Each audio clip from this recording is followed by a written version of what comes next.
Great music. Welcome, everybody. Hello, hello, hello. It's 2 days before Halloween, and we're very, very excited. We are on episode 3. Can't believe that time has already flown by so much. As usual, I have my colleague, Dan. Dan, can you introduce yourself, or if we have new viewers out there, and talk a little bit about yourself and what we're doing tonight? For sure, Christine. Thanks so much. And thanks for folks who are joining us and slowly coming into the feed and the live event. My name is Dan Messick. I am a producer and publisher of Skeena Strong. And I'm here today to help Christine out, do some moderating for the 3rd episode of our COVID series, Fighting COVID here in the Skeena. Of course, I just want to mention a couple of things. If you've joined me before, or joined us before rather, you'll know kind of the rigmarole, but just to give you some idea of what to expect. So we're going to have a number of people, experts, locals come in and chat about some of the things that have been going on with COVID, and then how to stay safe, and some things you could, creative ideas you could do with your kids this coming weekend for Halloween. And also, if people have questions, and if you want to ask questions or you want to comment on any of the material that you see here tonight, you can put it into the little comments box on the Facebook Live event. As well, one of the rules that we strictly enforce, a policy here, is no bullying and no abuse and no spam on any of our platforms with Facebook and the live event. So please be respectful in any of your questions. As well, anybody who does have a question for any of our guests today, you can put it in there, and I'll be able to grab that question and throw it up to our experts, and we'll ask it in real time. With that, I'm going to kick it back to Christine, and here we go once more. Thanks so much for joining us. Thanks, Dan. Yes, as Halloween approaches, I know that I certainly had to really think about what Halloween's going to look like for my grandchildren in trick-or-treating. So we decided to bring on some amazing people to talk about some tips when bringing our kids out in Halloween trick-or-treating, because we want to create a little bit of a normal for our children, because they've been through a lot too. So we thought we'd welcome back Tara, Dr. Tara, who is an infectious disease researcher. You heard from her in the last couple of episodes, amazing information. She's out of the University of Toronto. And Peter Fairman. Peter is a safety professional who lives in Prince George. So I'd like to welcome them both tonight. And I know that, it's been interesting doing this sort of research. If you guys are wondering what I am, I kind of don't know what I think I'm a My Little Pony sort of thing, I think. But tonight we're going to be... My Little Pony gone wrong, but it's at least I've tried.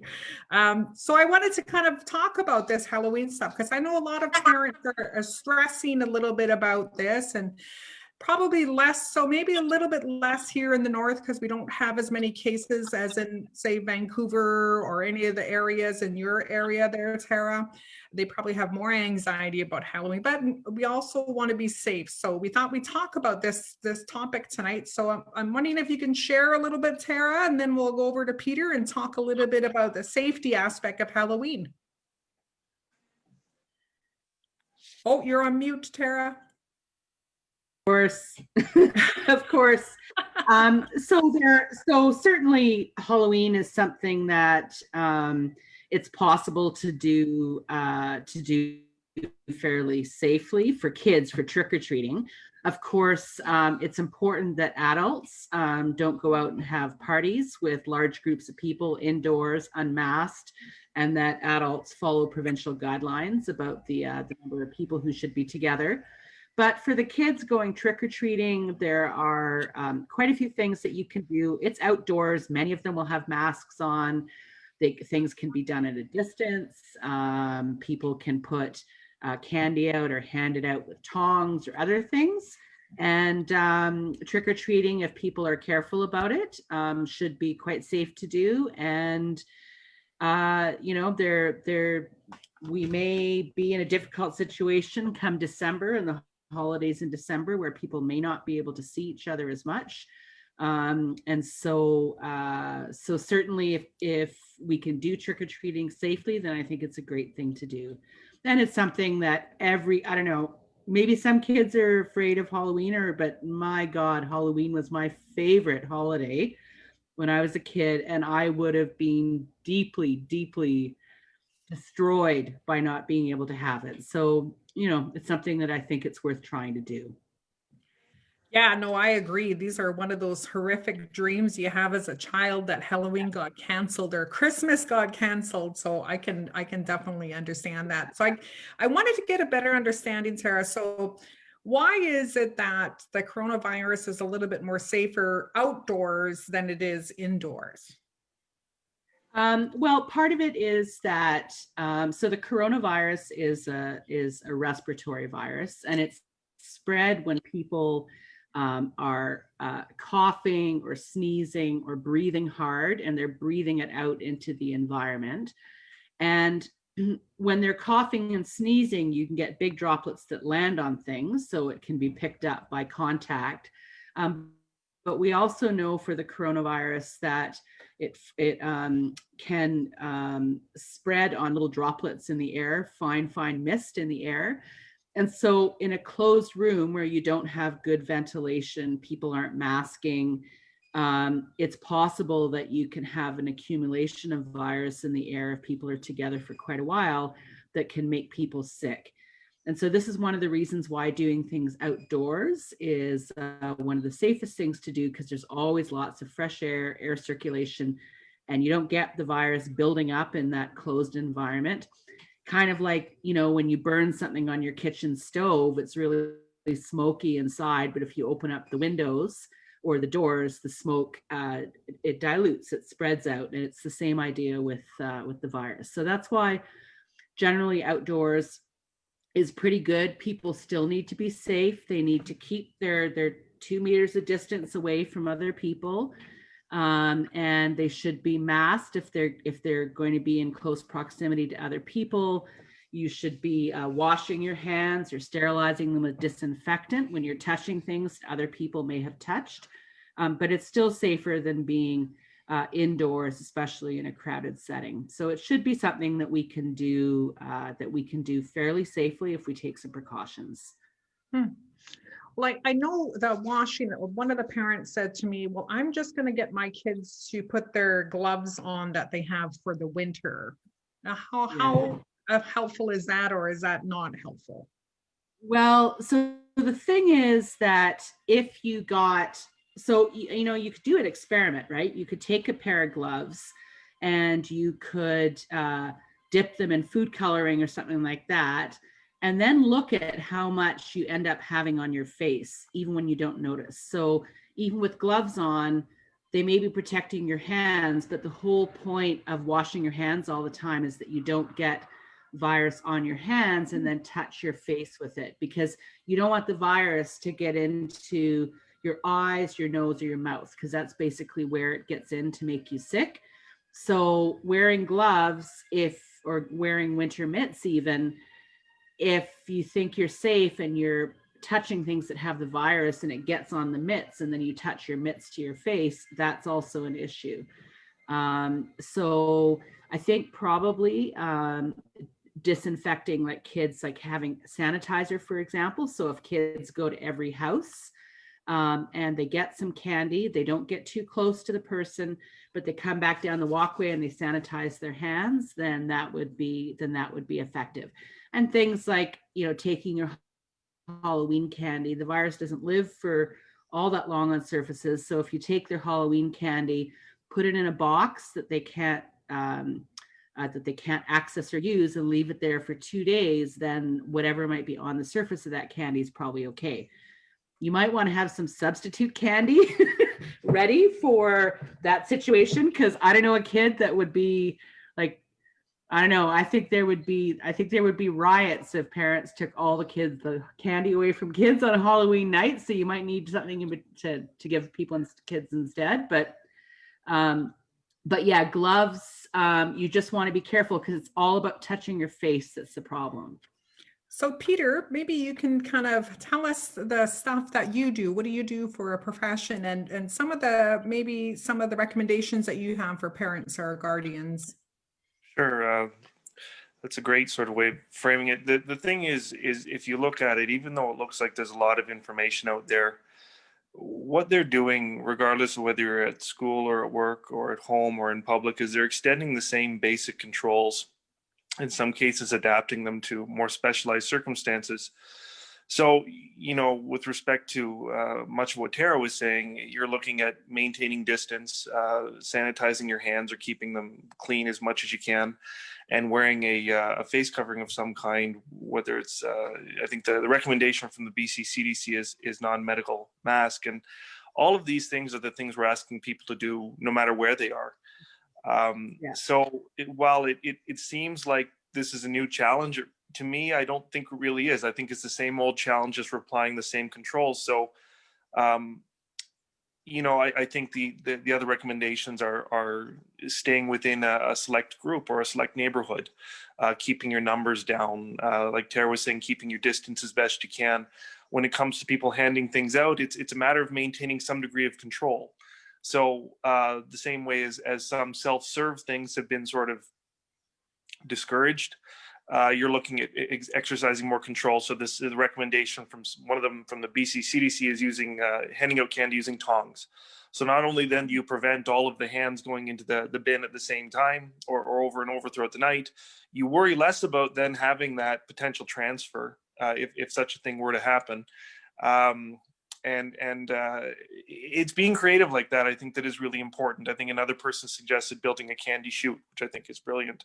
Not everyone has the means to do it, but it's about using what you have and applying it where you are. And like I said, it's the same controls. It's avoiding crowds as much as possible. It's keeping your breathing space safe. It's avoiding indoor places with large numbers of people. It's hand sanitizing, the mask. And I do agree with Tara about the gloves. I think that first, they're harder to disinfect, and second, to her point about touching the face, I think that's a huge problem. I think one of the things people learned during this pandemic is how to mask up, how to keep distance, and just how much we like touching our faces. So it's one of those things that I think can contribute. So it's really, to me, about applying the same controls we have been applying, just in a different kind of setting. Well, I didn't realize how much I touched my face until my husband kept saying, "Don't touch your face, don't touch your face." And I thought, do I really touch my face that much? And I realized that now I say it to my grandkids, "Don't touch your face." But one of the things I was thinking about doing in my front yard too is, because kids are coming and going, I was thinking about creating a walkway for only in and then only out. Oh yeah, that's a great idea. I mean, if you can, and again, if you can Yeah. make it, all of these things are great ideas. It's sometimes seeing Yeah. how they work and making adjustments on the fly sometimes. Yeah, that was a sort of way I was thinking, because I see a lot of the people at the stores, you go in one door and you come out the other door. So I thought that would be great idea. for, people to sort of take that kind of precaution if we're going to. And what is your recommendation for people handing out candy? What should they be doing, and should they be dressing? And Well, I mean, this is the thing: is there's the BC CDC recommendations, I think, are very sound. If you can create distance, do so. If you can't, then it's about maintaining hand hygiene as much as you can. And then, of course, the last one that I remember off the top of my head was keeping things accessible. So if you do have, say, a set of stairs leading to your home, if you can, give it out at the bottom of the stairs so that everybody has a chance to get some, because not everyone will have the same ability to get upstairs. So things like that are things I think to consider. So I think it's perfectly fine. The other one, I guess, would be that if you're outside, so the ventilation is good, as Tara was saying.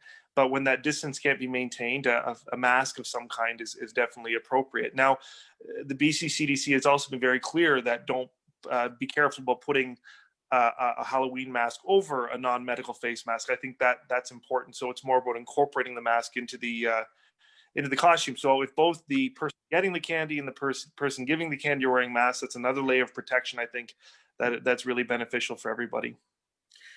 No, those are, that was my next question. And I think we're going to go to a video pretty soon that we have of some of the kids trick-or-treating. But that was my other question too. My grandson, he's got a mask that he's wearing. And he said, Gigi, I don't have to wear a mask underneath because this is a mask, right? And I thought, that's a good Yeah. question. Yeah. What are you Well, guys that's thoughts on it? Yeah, and I mean that's the thing is not, you know, there are going to be times where you can't maintain that 6 feet, and that's what the mask is for, or to help provide some protection during those less optimal or less perfect times.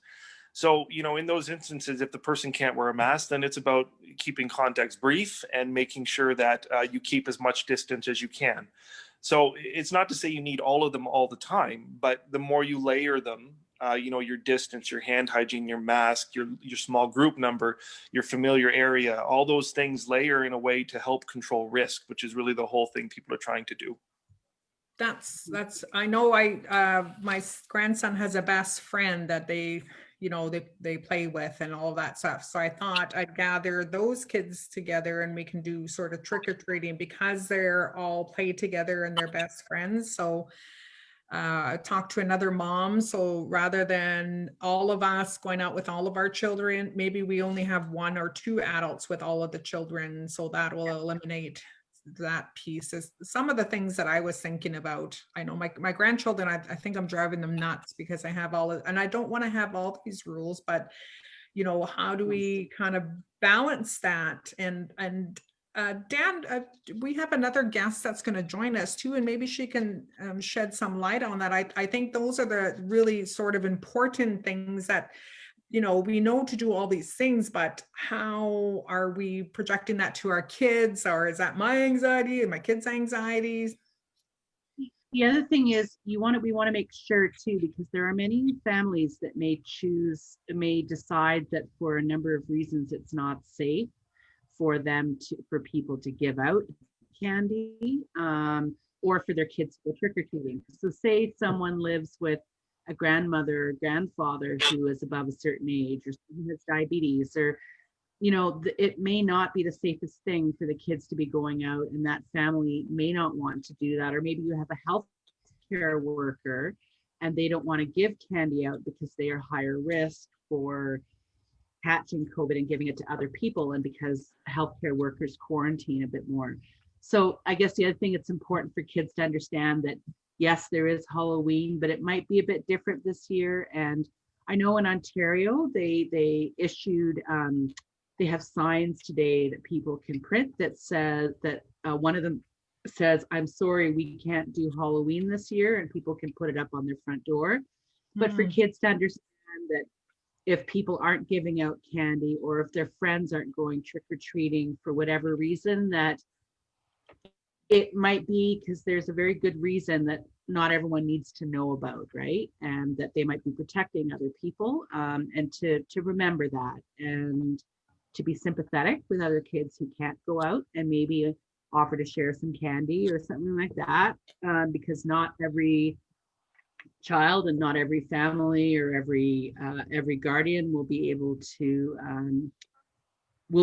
do this. So everyone's going to be making different choices this year and making hard decisions, and it won't be quite the same, but as long as the kids understand that and don't judge, and be sympathetic with some of their friends who might not be going, and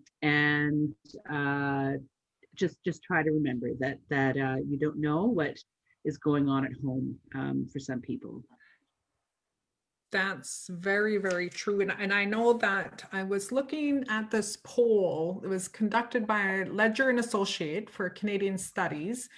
And they talked about with the surging COVID cases all over the province. They talked about, asked parents about their children going trick-or-treating this year. And it varied throughout the region. Obviously, there's more COVID cases down in sort of Vancouver, Lower Mainland region. But what they said was 52% said they won't send their children out trick-or-treating. 48% said they will. And the poll found obviously sharp in different regions. There was a big difference because of the COVID cases.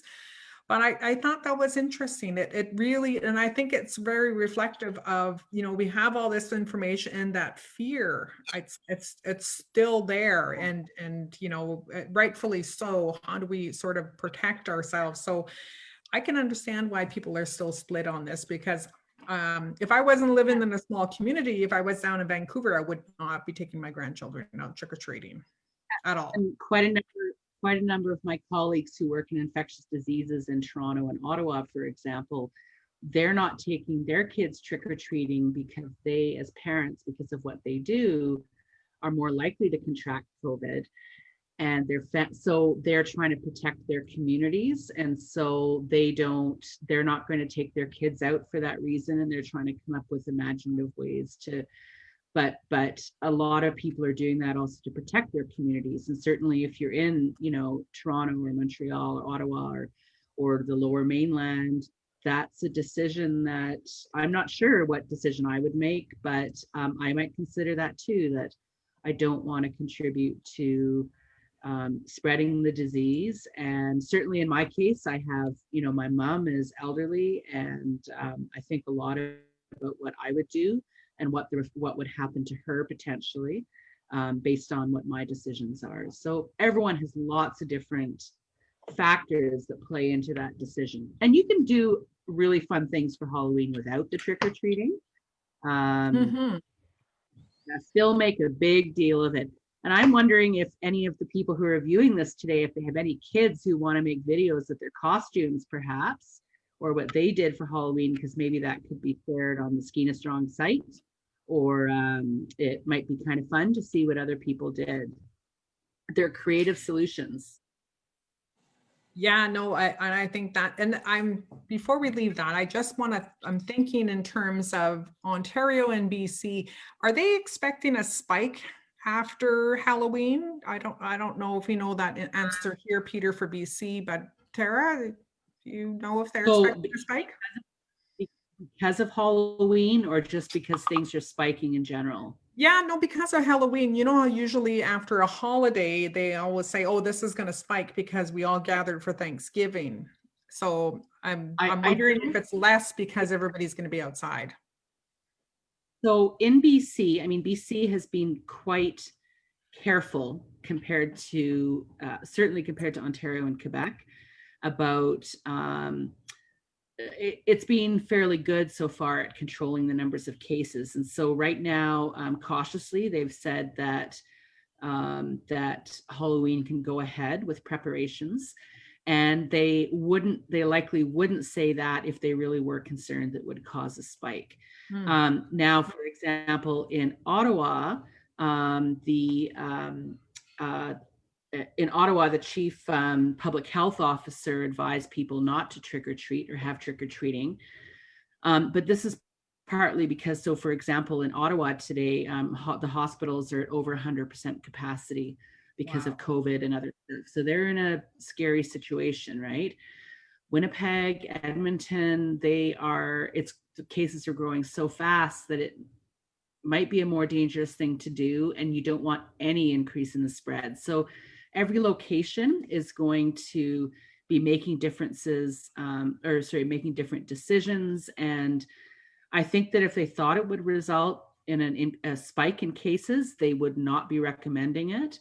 I do know that BC CDC has been very, very careful about controlling the epidemic. So I would very much trust what they recommend. Anything else you wanted to add, Peter? No, I think Tara hit it on the head there. With BC CDC has been, they've had some great success in managing, and I don't know if anybody really knows for sure what's going to happen after Halloween. It is, I mean, we don't have Thanksgiving dinners outdoors. I think most of that is indoors, so there is the added advantage of being outside.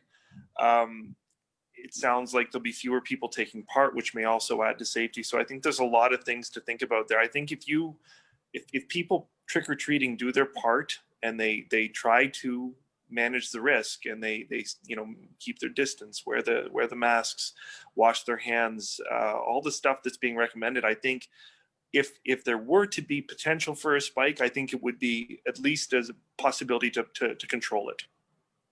Yeah. The other thing is that in some places like Ottawa and Toronto, contact tracing is overwhelmed. So the people who are tracking epidemics, they're not functioning properly in Toronto and Ottawa. That's not the case in BC. There's still a small enough number of cases that they can do it. However, I would recommend that people, first of all, if you've got kids who are 12 or so, don't let them go out on their own trick-or-treating, because kids that age will run around to different neighborhoods. That you want to know where you've been. So if you're taking your kids trick-or-treating, consider the houses you've been to, the blocks, and maybe write it down when you come back. And just so that if, God forbid, someone who was out there in that neighborhood was trick-or-treating on that night, you would have a sense of where you'd been. If there was a public announcement about it, to say, please be careful or get tested. But older kids who in smaller places who would trick-or-treat on their own, I mean, my parents are overprotective, but we could still trick-or-treat on our own at 12 and 13, which is getting a little old. But you go everywhere then, right? You're not like the young kids. So I would recommend that parents go with their kids in that age, just to make sure that things are a little bit controlled, and that they're safe and not overexcited and running crazy through the neighborhood with their friends. That's some great advice. And Dan, I don't know whether we have this information, but maybe perhaps what are the numbers like here in the Northwest and sort of BC, and do we know that? Yeah, Christine, I'll give a brief kind of rundown of what we're looking at. So obviously here in BC, our numbers aren't as severe in recent weeks as they have been in places like Quebec and Ontario. So Quebec and Ontario are quite a bit higher. But here in BC, this is a snapshot of today. So Thursday, October 29th, this is as of 4:30. And the BC CDC is showing that there's 234 new cases in BC today, about 2,300 that are still active, and a total of about 14,000 that we've seen here in BC this whole time. 86 of those across the province are currently in hospital, and 24 in the ICU. And of course, we have about 262 deaths. However, we also have over 11,000 people who have already recovered. So that's a good number. Specific to here in the northern part of the province, so we're looking at about 406 total cases. About 29 of those are active. We have 7 new cases today, and 1 of those currently in the ICU. As well, we only have 3 deaths in the northern part of the province. As well, we have 374 people, so 92% of those positive cases in the north that have recovered. So it kind of ebbs and flows, of course, and this is a large geographical area, so it's pretty much the whole top half, northern half of the province. So it's quite a large area, but of course, we're seeing the huge uptake down in the Lower Mainland. The Fraser Health Unit has over 8,000 cases confirmed, and so that's the most in the province. So a little bit of a snapshot of what's going on here in the north, quite a bit different than the south. But also we wanted to bring in our next guest now as well, because like we've been talking, there's a number of people who are going to be out and about with their kids. And so last time we had our episode, we had the wonderful Catherine from Smithers here. She's a mother of 3. She's also a counselor and a teacher at our high school here. And so she's got a lot of experience, not only dealing with kids and raising kids, but also some of the other factors, mental health and whatnot. So I guess let's bring in Catherine. And Catherine, I guess the first thing that I'm curious to ask you about is, because we've been talking about a few of these ideas, what are some of the plans that you have for this weekend on Saturday to take your kids trick-or-treating, little activities for Halloween?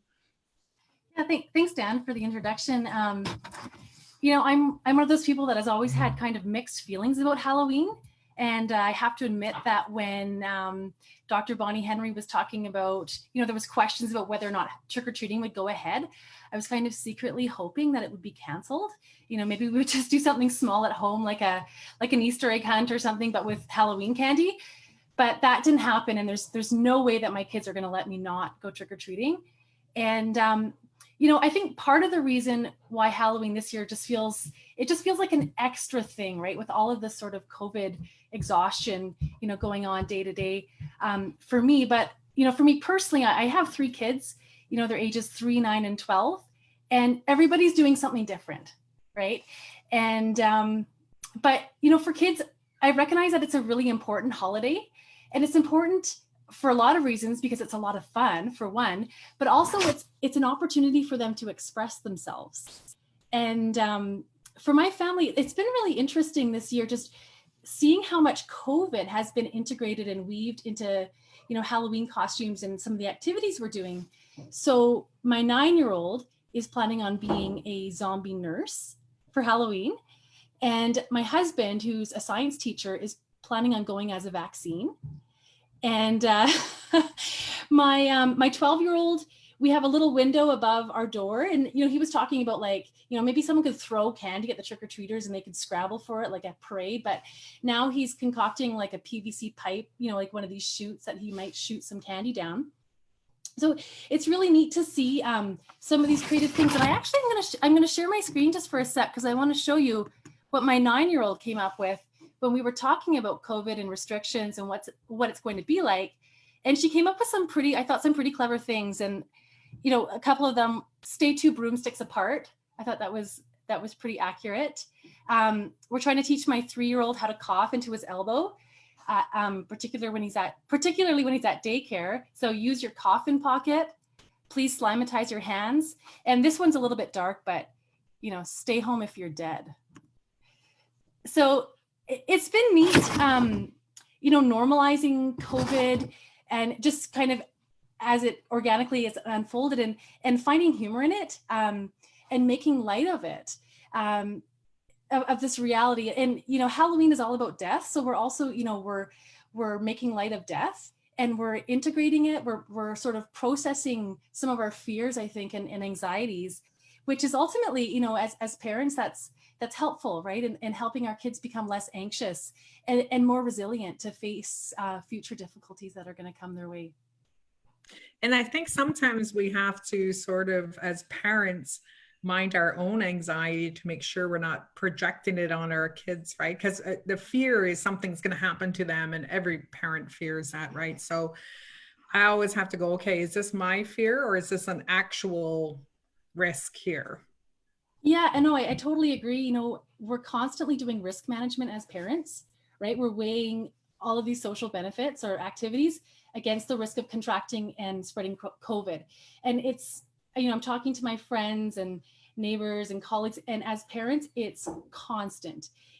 For us on Saturday, there's an added layer of my 3-year-old.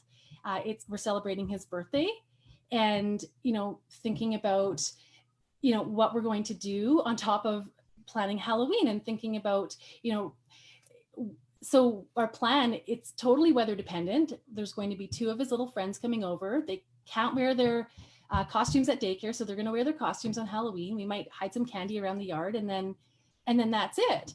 But if it doesn't happen, then it doesn't happen. And hearing you talk about Halloween and what's going to happen, and hearing Dan talk about the numbers, it is really scary, as parents. And we have to be so careful not to download our fear and our anxiety onto our kids.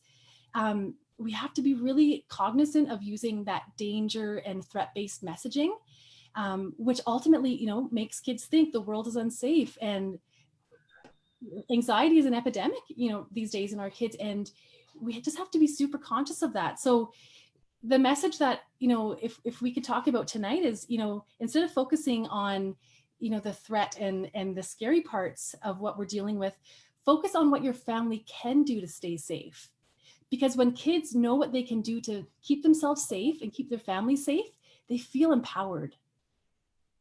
No, that's great advice, because I think, you know, sometimes we have to kind of remember all that stuff, and I certainly do. And I know that, you know, it was kind of funny because the other day I caught my grandson and I was like, "What are you doing?" And he had a little mask and he was trying to put it on my dog. He said, "Well, somebody needs to protect Jax." And I thought, oh, okay. So it was just sort of that opportunity to talk about, okay, you know, Jax is going to be fine. There hasn't been any sort of evidence that dogs get it, so don't worry. So I always find those little times to sort of de-escalate their fears, because to me, as a grandparent, their caregiver right now, it's more about him saying, "I'm worried about my pet dying," or "I'm worried about my pet getting sick." So I, you know, was kind of rushing getting everybody to go to school, and I had to stop and really think, okay, he's worried. So let's talk with him about this. And it took, you know, 5 minutes. And then he was telling everybody after that, "Don't worry, Jax is not going to get sick. They said that they can't pass it through dogs." So, you know, those are, I think, really important too. And I know the fears, like, for example, my grandson also said, "Does this mean Christmas is going to be canceled? Is Santa not coming?" Like, because if he goes to every house, he's going to get COVID. Like, those are worries that they have, right? And I thought that's such an interesting perspective. And I'm wondering how any of you guys had sort of advice on that, on children and their anxieties about all these wonderful things that no longer exist in their minds. I hadn't thought about the Santa. That's actually amazing, right? Because he obviously has really integrated and understands sort of what some of the things are that you're not supposed to do, that you have to be careful about. I never thought about that. Of course, that makes sense, right? The kids would worry about that. Yeah, I thought I reassured him that Santa is probably going to be wearing those same things that the doctors wear and protect themselves. So when they go in every house, they'll take it off. And that's going to take a lot of time. Yes, but Santa's got to be safe because he doesn't want to pass it around. Yeah. So it was kind of sort of making light of, but you know, I worry a bit about how much anxiety they have, and kids don't really have the tools that we as adults or even teenagers have to say, I'm struggling a little bit with this. Can you help me? I notice one of the things I notice is that they'll cry lots. My 8-year-old will all of a sudden, you know, cry 3 times during this basketball. And then I thought, how come he's doing that? And, you know, so he did a lot of crying and talking. And then one of the things he said is, "I hate COVID. I wish it would just go away." So I wonder if there's any sort of signs you can kind of look for with your kids to sort of be able to check in with them. Sure. Yeah, we can talk about that. You know, Christine, I just want to say first, like, I think your grandkids are just so lucky to have you in their life, because I can just, you know, through these conversations, I can see that you're just so grounded. And that's really what kids need is a grounded, centered adult, you know, who can talk to them when they're worried. And when they're upset, let them cry, right? When they're having tummy aches, you know, that can be a symptom of anxiety. If they're having trouble sleeping, that's another symptom of anxiety. And just, you know, tuning into them and making time to connect. And then for yourself as the caregiver, making explicit time to take care of yourself, right? Doing your own self-care, whether that's exercise or deep breathing or connecting with friends, but taking care of yourself so that you are able to be there for your kids, and checking in again with your own anxiety, and being that just grounded, centered person in their life who allows them just to be and express themselves. Thank you, Catherine. Well, I think we have a really amazing video coming up. I don't know if we have it queued or not, Dan, but it's a video and kind of helping parents along with the Halloween and COVID. And if we can watch that video, that would be wonderful.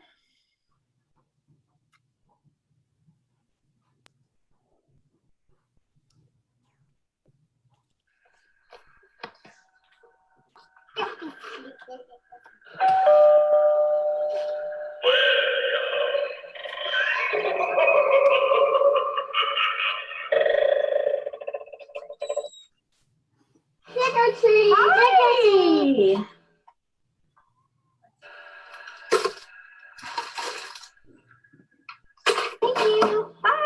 Halloween. Bye-bye. Good job, girls. Okay, let's put some hand sanitizer on. You too.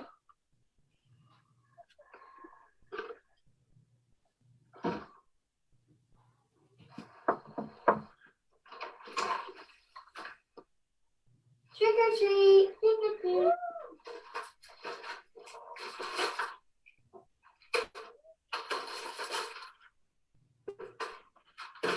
Thank you. Happy Halloween. Good job, girls. Okay, hand sanitizer between houses. Here you go. Don't give me too much. Okay. Come put your buckets in the bin and take your costumes off and put them in the bin, please.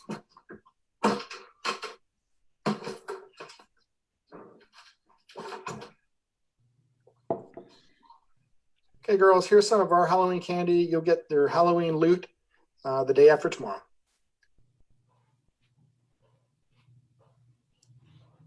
Oh, that's great.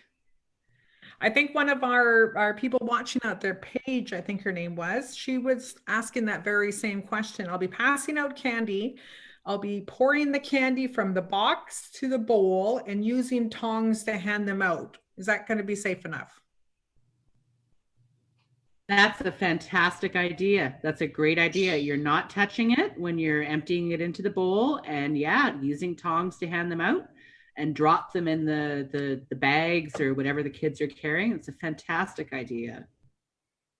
That was a great video, actually, to be able to see what you can do. Like, I never even thought about putting the kids' costumes away for 48 hours or even putting the candy away for 48 hours. But you have to have the other candy. You can't take it away from the kids. Oh. You will have a big battle on your hands doing that.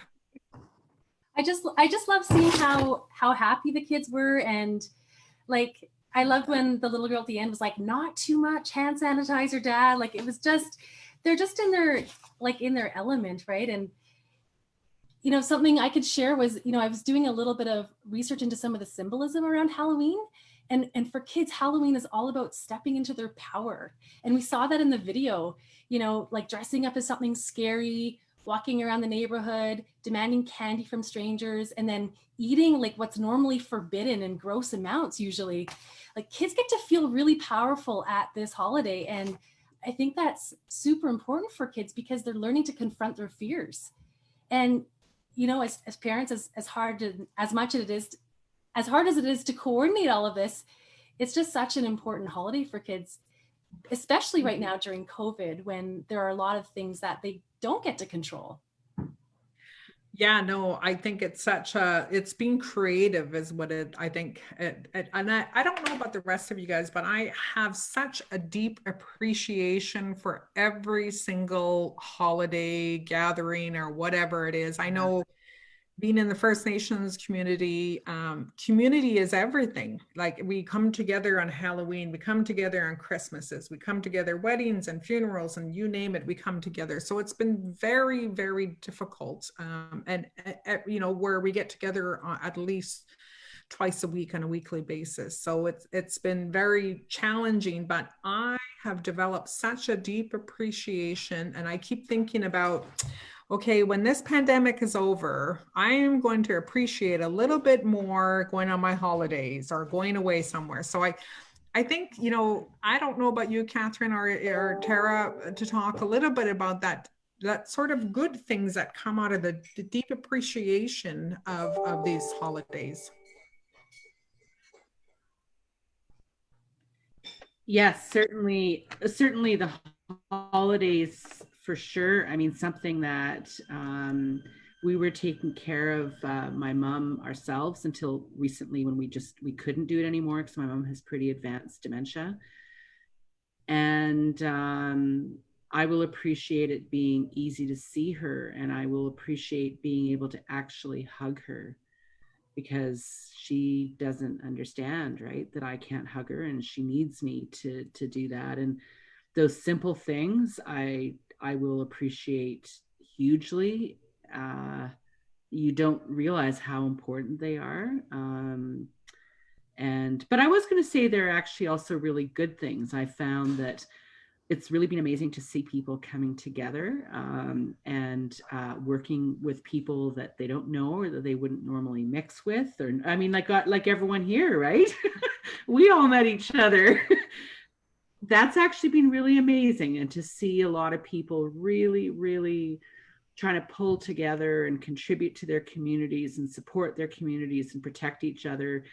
It reminds me of the best things about people, and that actually gives me hope, right? Because there are a lot of bad things right now, and there are a lot of things to worry about in the world, and there are a lot of difficult situations, but it gives me hope that it helps me see the good side of people, and that's really lovely, and I appreciate that a lot actually about COVID.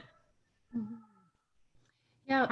For me, in Smithers, I have a 90-year-old grandma, and she's Italian, and like she just doesn't like, it's not in her biology to social distance from people, especially children.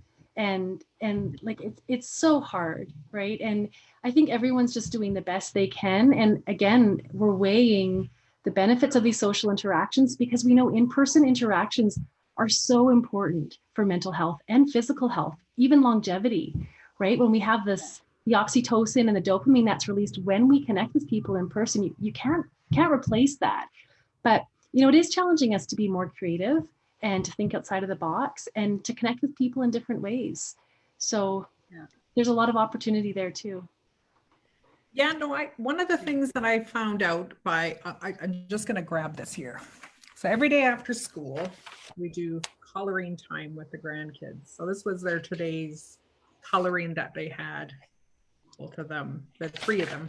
But I probably wouldn't have done as much as I am doing now pre-COVID. I certainly would be on their homework and all of that stuff, but I know it has really sort of changed in a good way what we're doing in the house. And I think that's one of the things that all of us sort of need to, we don't know how long we're going to be in this. And we certainly not just with our children, but ourselves as caretakers. How are we taking care of ourselves so that we can take care of others to get through this? Is there an evening where I just go watch really, really dumb shows that I probably shouldn't watch? They're funny for me. They're like soap operas, my husband calls them.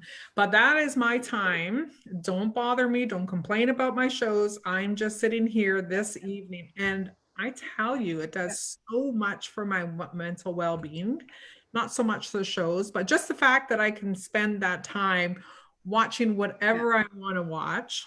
But those are the sort of small things that I think, one of the great things, I kind of have a workout regime now that I do in my living room as well. And it doesn't cost me that much. I don't have to worry about going into a fitness place as much. So I really encourage everybody, especially with the mental health piece. It's really hard when you cannot go out and see family. It's really hard not to participate in community.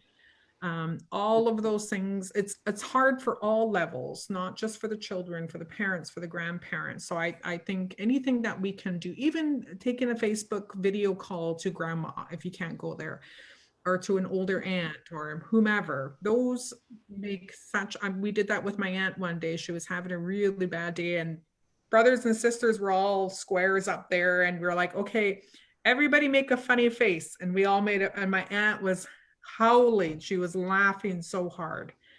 So I think, all of us need to sort of do these things and find these little things to make us happy. Totally. It's the little things. It's finding joy and in the small things, and finding gratitude in our daily interactions with people that I think are really getting us through. Because, I'm hearing from so many parents and kids, they're just exhausted. Just all of these layers that have been added. People are happy to be back at school, but it's exhausting to wear a mask all the time, to take it on and off, to think about Halloween with restrictions and guidelines.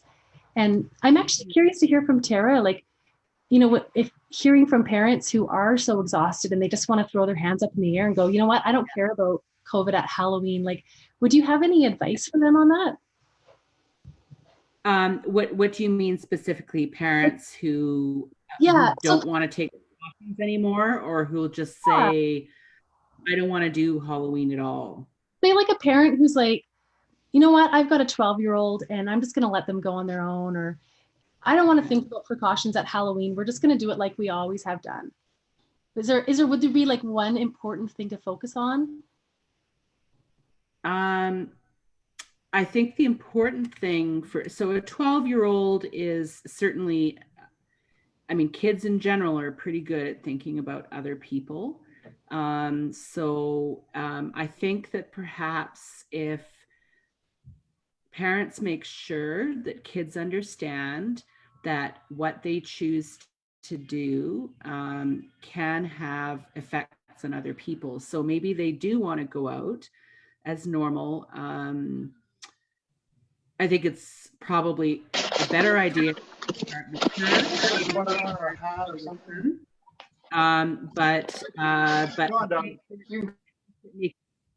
I think that making sure that kids understand that if they pass something on to someone else, or if they make someone else sick, then it can make another family, that it can create a lot of sadness for another family.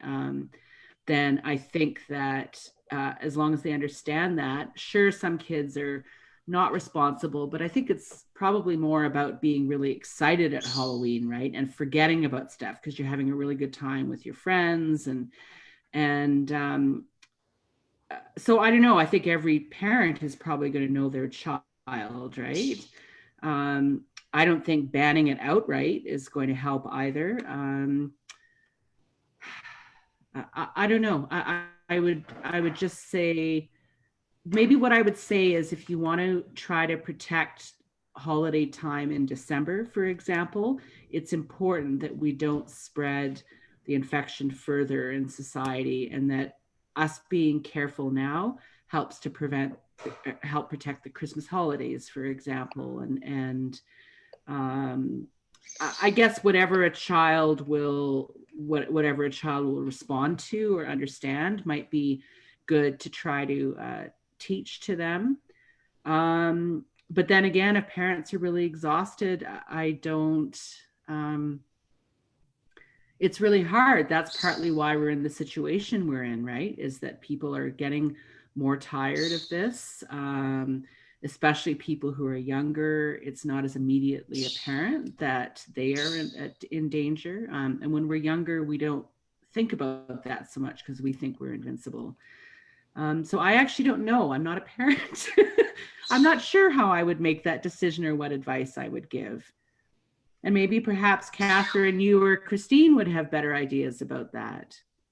Well, one of the things I did was I checked in with some of my grandson's group of friends, parents, and offered myself to kind of be able to walk with them and make sure they're safe and all of that stuff here, because some parents may have a little bit of anxiety, right? And if somebody can help out that perhaps doesn't have as much anxiety, because I have amazing people like you that tell me all of the things that we shouldn't do and should do. So I that's one of the techniques that I'm doing, is sort of just checking in with them and seeing if I can offer sort of my help in any way that I can.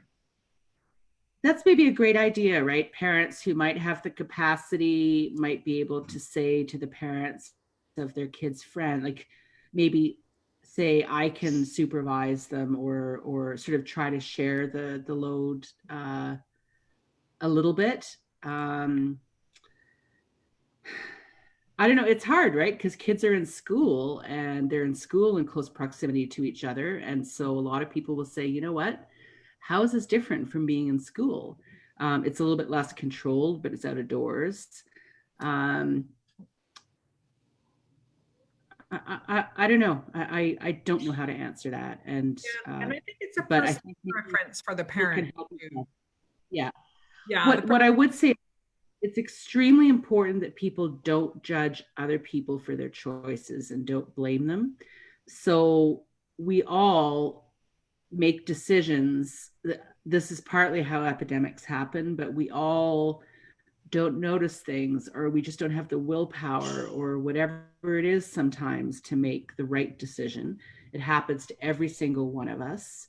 And I think that probably one of the most important, I mean, Halloween trick-or-treating outside is probably quite safe. Indoor parties, no, don't let your kids go to parties indoors, especially the older ones, especially if there's going to be drinking, because people behave more riskily. But otherwise, I would say try to have compassion for other people. And if you're a parent who thinks you can handle a couple of extra kids and it wouldn't bother you, and you're going out anyway, maybe offer that, and maybe your neighbor or friend or whoever will be glad of that, but would never ask. So that might be something that people can try to help others that way as well. Catherine, any last words to parents or guardians? I would just say that we're just carrying a really heavy load right now. And there's no real manual or playbook about how to get through this pandemic as a parent. And just, show yourself some self-compassion and do your best. That's certainly what I'm going to try to do. My 12-year-old, I can't control everything he's going to be doing on Halloween, but I'll definitely sit down with him, look at some of the guidelines and ask him which ones, he thinks are really important and how he's going to focus on keeping himself safe and keeping his family safe. So I think we'll just start there. Yeah. And I'm excited too. As much as I love to hate Halloween, I'm excited for the kids. Yeah. I'm very excited. So I know that we're down on time. Dan, did you want to talk with us about November 12th is our next episode. It's an exciting one as well. Yeah, thanks, Christine, and thanks to you, Tara and Catherine, once again for bringing the expertise and all these great thoughts. Thank you to the folks who joined us on the feed as well. And yes, we will be back in a couple of weeks on November 12th at 5:30 Pacific time, live and direct off Skeena Strong. And next episode, we're going to take a look at tools to help cope during the COVID-19 pandemic. And so we'll have a couple of guests and experts that will be speaking about some of the ways that we can cope with our stresses, with our anxieties as we move through this second wave. And of course, one of the topics and issues we talked about tonight was, holidays are coming up. This is just another extension of that, and we're going to have to deal with Christmas as well pretty soon here. So we're going to dive into what we can do to kind of deal with those stresses. Winter is upon us. So hopefully everybody can join us on November 12th at 5:30 p.m. back here on Skeena Strong. Thank you very much. And thank you. Go ahead. And I was going to say, I vote we also have an episode where we talk about the good things that have happened because of COVID. Because some things, there have been some really nice things too. And I would love to hear from people about what they appreciate about what has changed. And I would like to hear that, right? And because not everything, there are some good things about it as well. And I think we've all learned a lot about ourselves, and that it could be very interesting. Thank you very much. And thank you, everybody. We'll see you next week on November 12th. Thank you. Bye. Bye.